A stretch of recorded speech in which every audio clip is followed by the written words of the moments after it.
You're about to discover one simple mindset shift that you can make now that can shift social anxiety into social confidence. Because there's one pattern you're running when you're feeling socially anxious, and when you change this mindset, that pattern will stop and it'll be replaced by a new pattern, and you'll feel a lot more confident and a lot more free to be authentically you. So you can actually enjoy yourself more in social interactions, around other people, in workplace environments, dating, relationships, anywhere. Does that sound good? All right, fantastic. So, by the way, if you're enjoying this video and my other videos, make sure you're subscribed to this channel and you click the little bell next to it so you can get notifications when the videos come out. And also click the little thumbs up and the like down below. Helps support the channel, helps me reach more people. So thanks for doing that. Here's the one mindset shift I want to share with you. When you are around someone and you're feeling anxious, are you aware of what you're going for in that interaction?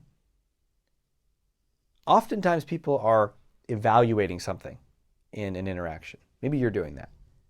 You're evaluating often, how's this going? Right?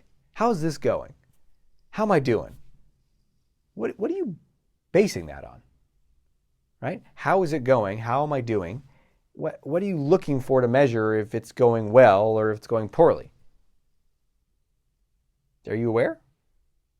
Well, when we're running social anxiety, it's just a pattern, by the way. I do not like when people say, I'm stuck with social anxiety disorder and this is who I am and this is how I've been. I got this diagnosis when I'm 11, so now that I'm 34, I still have this and I will for the rest of my life.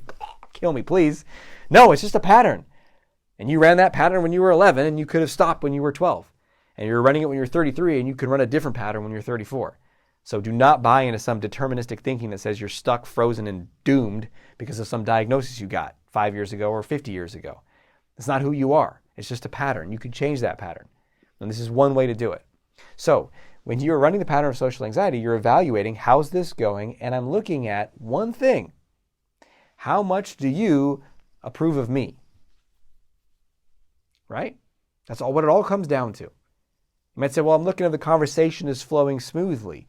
Right, because if the conversation is flowing smoothly, then you're going to think I'm normal or I'm good at conversation or maybe even like me.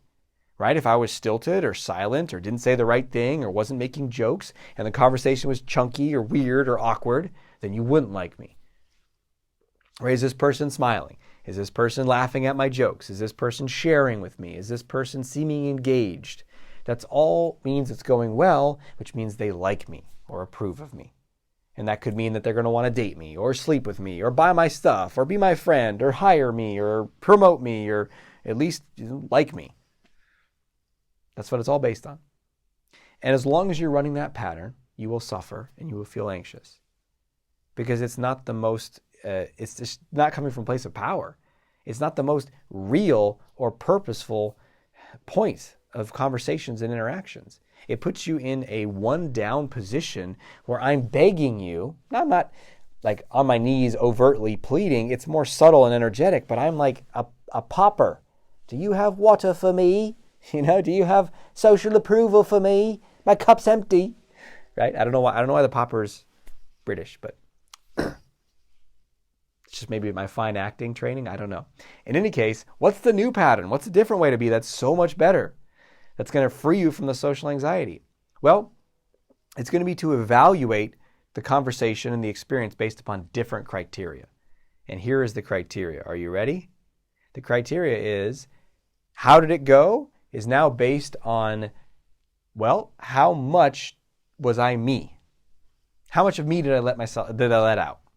How authentic was I? These are all different ways of asking the same thing. So I've done this with many different clients. And I remember I was working with a man in dating. And he was like so uncomfortable asking women out, going on dates, just not himself and not having much success, of course, right? Because he's inhibited and he's trying to get approval and all that stuff. And it backfires in a big way, especially in the dating and relationship environment. So instead of how did that go? Did she like me? I said, how about each date or each interaction, you evaluate on a scale of 1 to 10, how much was I myself?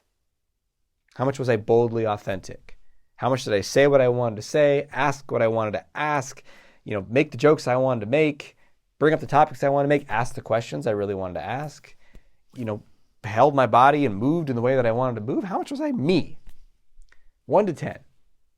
And so he started to evaluate himself after each interaction. How much, was that a 3? Was that a 5? Was that a 10? And the follow-up question is, how did that feel? How did that number feel? So how did a 3 feel? How did a 7 feel? How did a 10 feel? And he started to do this, and after a relatively short period of time, he said, wow, a higher number feels better.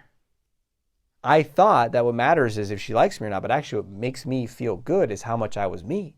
And I've had these experiences, and his eyes got kind of wider. He said, I've had these experiences where I don't think that she liked me that much, but I was being really me, and I had a good time. And he was kind of flabbergasted by that. And I'm like, yeah, because that's the point, right? The point is to be you and then see what actually emerges. Not try to mold something out of what you think that they want so that it goes well for how long? How long are you going to keep that charade up? So shift that pattern. How much do they like me to how much am I being me? When you make that shift, everything will change. So share down below in the comments, what are you finding most valuable? Also, if you haven't already got it, click down below in the description. You can get my free mini course, 5 steps to unleash your inner confidence, which will guide you step by step to radically increase your confidence. That's what I did with this client. All the people that I work with, you can get it for free. So click down below for that and share in the comments what you're finding most valuable from this video and any questions you have as well. Until we speak again, may you have the courage to be who you are and to know on a deep level that you're awesome. Talk to you soon.